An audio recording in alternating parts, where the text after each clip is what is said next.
Welcome to Podcast 83, a regular look at the news, stories, and trends related to Michigan's 83 counties from the Michigan Association of Counties. Good afternoon, everyone. Welcome to Podcast 83, the podcast put on by the Michigan Association of Counties. We're here with our great legislative staff who had a busy, long week last week. So let's jump right into it. I think we're going to focus this week on some of the things that occurred last week, and then in a couple weeks we'll come back and kind of do maybe a year in review recap, which maybe take one or two podcasts, we'll see. But first off, of course, on the top of everyone's minds was the energy package. Madeline, you want to update us on what got done? I think there were some amendments. Of course, we still never got to support or even neutral on the bill, but I think there were some amendments that were done that were positive, at least something to clarify some of the issues with the package. Yeah, so the clean energy package passed along party lines. That's now requiring 50% renewable energy by 2030, 100% clean energy by 2040. And along with that was the solar siting legislation, which in the draft that formally passed both chambers, it technically says that local units are the first destination for an application. And should an application be denied, then it goes to the PSC. So there's this illusion of local control in what they passed, but there's still very little flexibility for locals under this plan. So some of the things that we did manage to get included in there following testimony and meetings with bill sponsors, we got an amendment for drain commissioners. Their developers are going to have to consult with drain commissioners.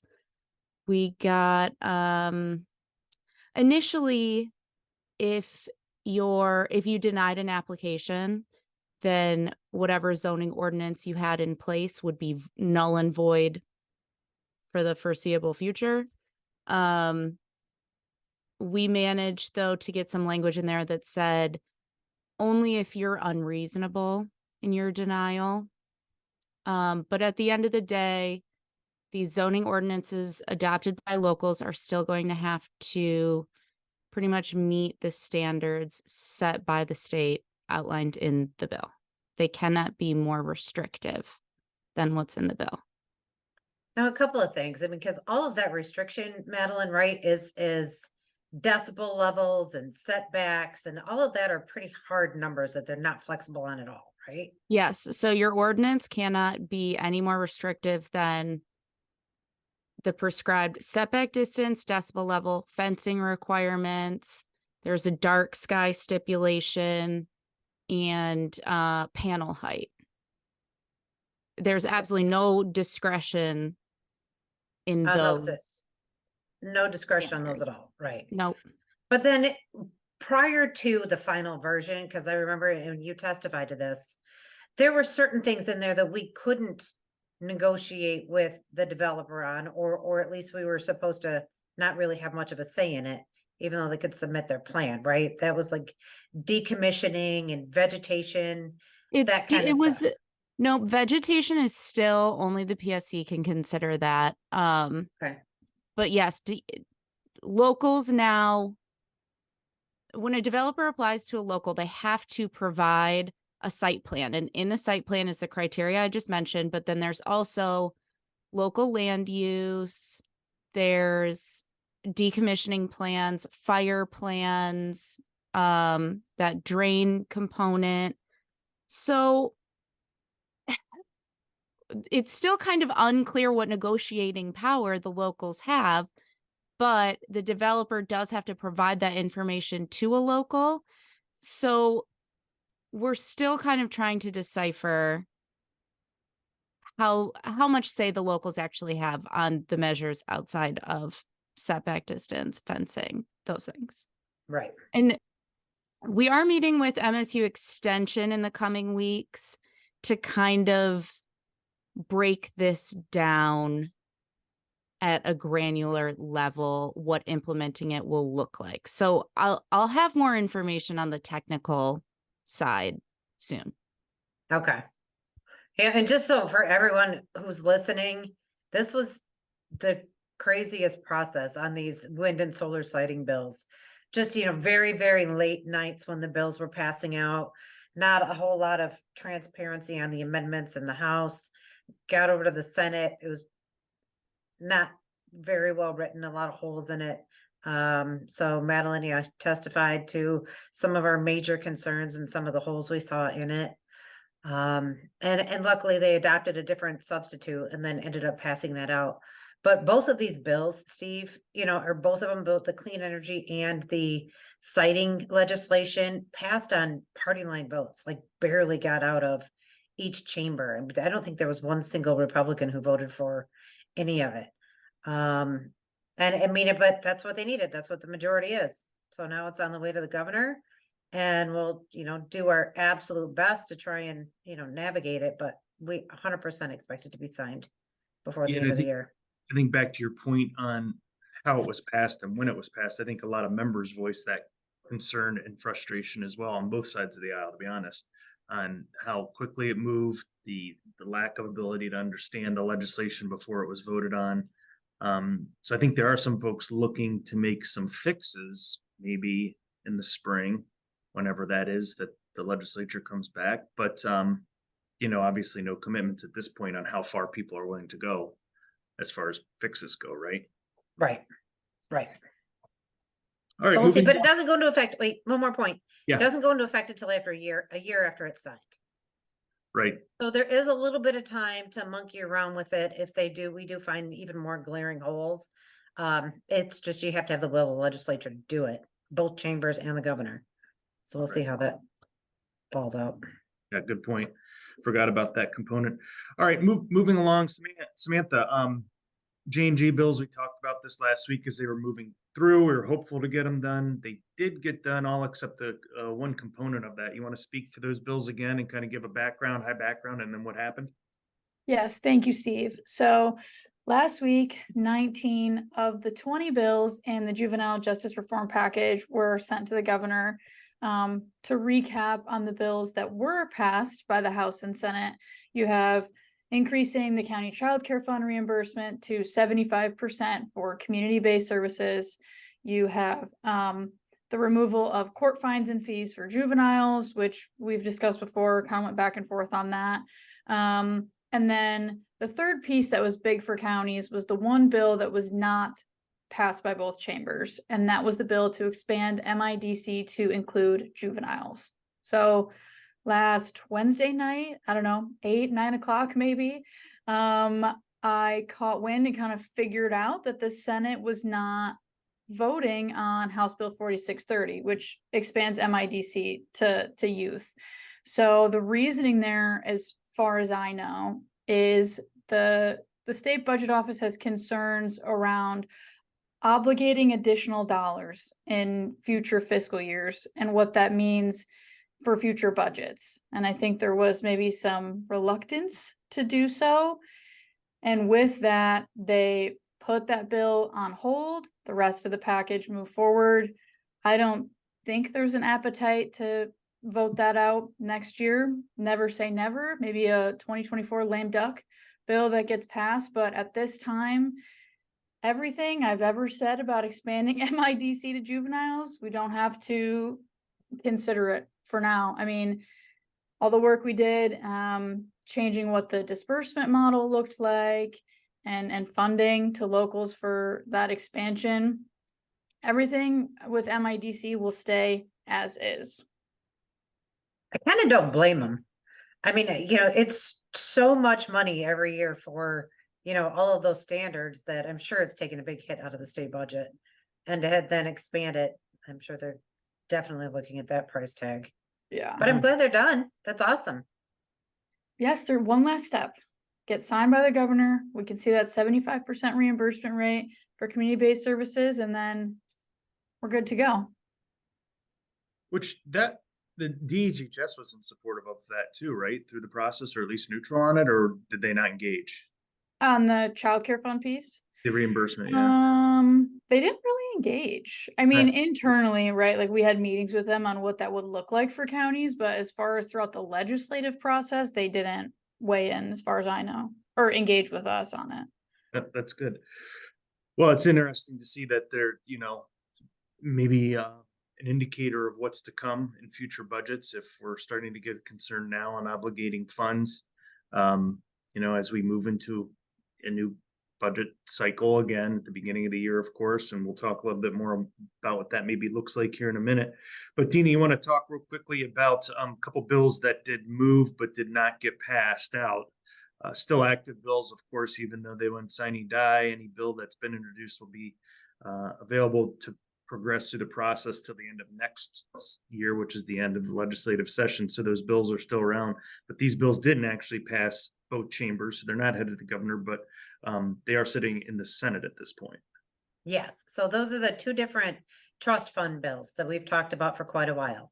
First is the revenue sharing trust fund legislation that we've talked about, which would carve out a portion of the state sales tax for us for our revenue sharing every year, and then have the legislature appropriate it out.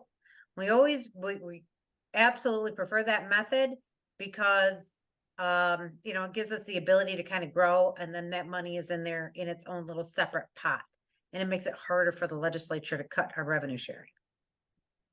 But the legislature has said for the entire year this year, ever since Mayor Duggan came up with this idea for a public safety trust fund, so it's a crime and violence prevention fund. Again, a carve out of the state sales tax. The legislature has said that they want to run them together, that they want to run both trust funds at the same time. Well, our revenue sharing trust fund bills passed out of the House 106-4, which was awesome, and went over to the Senate. But the public safety bills, kind of lagged behind. We weren't sure that they were going to get the language right, if they were going to get enough votes for it. There was a lot of criticism about how much money was going to go to the cities, as opposed to more outstate Michigan. We engaged in the battle a little bit, trying to advocate for funds to go to the county because we do all kinds of public safety. At the end of the day, a little bit goes to the county if, it's for those areas that really don't have their own police department. But the funds are dispersed out based on your level of violent crime. And so, I think that across the state, it's going to be a lot less for, mostly outstate and more money for city police departments that are really tackling violent crime across the state. But needless to say, both bills are now over in the Senate, and that's great. They want to run them together. We're 100% about it. Because they passed on a bipartisan vote, we're hopeful that that's something that they can agree on and move in the spring or in the, early months of the year when they get back. We'll see. You're muted, Steve. I know you're going to do the transition to what does this next legislature look like, right? Yeah, sorry, forgot to unmute myself there.